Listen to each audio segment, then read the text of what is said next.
ఇప్పుడు ఆ inner roads, drainage, ఆ బిల్డింగులు పూర్తి చేయడం, మెయిన్ రోడ్లకి లింకు, హైవేలకి, ఫ్లైఓవర్లకి అవి ఉన్నాయి కదా ఇప్పుడు కృష్ణానది మీద, వాటికి లింకప్ చేసి వదిలిపెట్టారు. ఆల్రెడీ చేసేసారు కదా, ఇప్పుడు బిగిన్ అయిపోయినాయి కదా కాజా దగ్గర టోల్ గేట్, అట్టించి కిందకి వెళ్ళడానికి అవి ఉన్నాయి రోడ్లన్నీ వేసేస్తారు. That's enough. ఇక మిగతాది ప్రైవేట్ యాక్టివిటీ నడుస్తుంది. కాకపోతే ఏంటి, వాళ్ళు 2 లక్షల కోట్లని వీళ్ళు ప్రచారం చేసి పెడుతున్నారు. ఆయన ఎప్పుడు పెట్టాలి 2 లక్షల కోట్లు? అదే కదా. అలాగే వాళ్ళు దానికి ఖండించట్లేదు కదా. మరి ఖండిస్తే 2 లక్షల కోట్లు అవద్దానికి ఒక 10,000 కోట్లు 20,000 కోట్లు అవుతుంది. నారాయణ చెప్తున్నాడు, చంద్రబాబు చెబుతున్నారు కదా, అంత అవద్దు దుష్ప్రచారం అని. అవును, అంత అవద్దు అంటున్నారు. కానీ ఆ ముక్క కావాలని అన్నిస్తారు. ఎందుకు?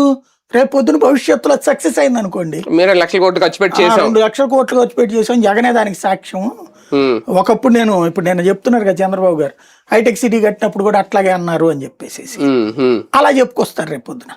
అంటే కొన్ని రోజులు సాగ తీసుకుంటారా ఇద్దరు దీన్ని? ఇంకా అవదని తెలిసి కూడా జగన్ గారు కూడా 2029 నాటికి ఆ రోడ్ల మీద దర్జాగా తిరుగుతా, డ్రోన్లతో విజువల్స్ చేస్తా, అక్కడ ఒక పార్కులు వస్తాయి, 2-3 పార్కులు, ఎంటర్టైన్మెంట్ హబ్స్ వస్తాయి, 1-2 స్టార్ హోటల్ కూడా వస్తాయి. ఇవన్నీ చూపెట్టి ఇది అభివృద్ధి అంటే, జగన్ నాశనం చేస్తుంటే మేము ఇట్లా చేసాం అని అప్పుడు జగన్ కూలగొట్టిన ఇది ఉండదు కదా ప్రజావేదిక, ఆ బొమ్మ ఇది పెట్టి వీళ్ళు చూపెడతారు. చూపెట్టి జగన్ చెప్పిన దాన్ని చూశారు కదా మీరు మావిగానని మళ్ళీ తీసేసి నాశనం చేసేస్తాడు కాబట్టి అతను వద్దు అని వెళ్తారు వీళ్ళు. ఇది టీడీపీ స్టాండ్.